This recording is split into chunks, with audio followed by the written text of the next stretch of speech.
Ramadan adalah karunia. Ramadan adalah nikmat. Ramadan adalah anugerah terbesar. Anfiqu min thayyibati ma kasabtum wa mimma akhrajna lakum minal ard.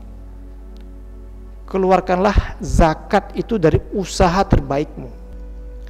Di antara makna meninggalkan Al-Quran, kita meninggalkan membaca Al-Quran. Qala tazra'u sab'a sinina da'aba famahasattum fazaruhu fi sumbulihi illa qalilan mimma ta'kulun. Ini ayat yang mengajarkan kita untuk melakukan investasi atau mitigasi bencana, tapi kita tetap bisa hidup dengan mempunyai pendapatan. Nah, kalau kita lihat kasus yang terjadi di masyarakat, kasus sengketa masalah warisan ini juga termasuk kasus kedua terbanyak setelah kasus perceraian di mahkamah. Karena harta haram dalam teori fikih muamalah, ya, bahwa harta haram itu tidak memenuhi syarat untuk dimiliki.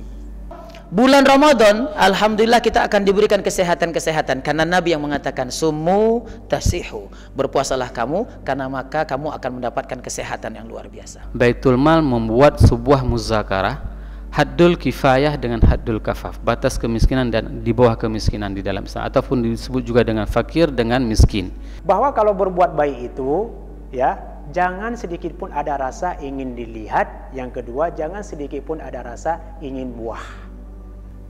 Makanya Allah itu mengatur adil sekali, sama seperti Allah mengatur adilnya bulan Ramadan.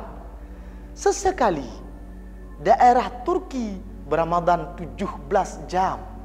Rasulullah katakan dalam sebuah hadis, man salaka tariqan yaltamisu fihi ilman sahhalallahu tariqan ilal jannah. Barang siapa yang dalam proses menuntut ilmu, maka dia sedang berada di jalan Allah.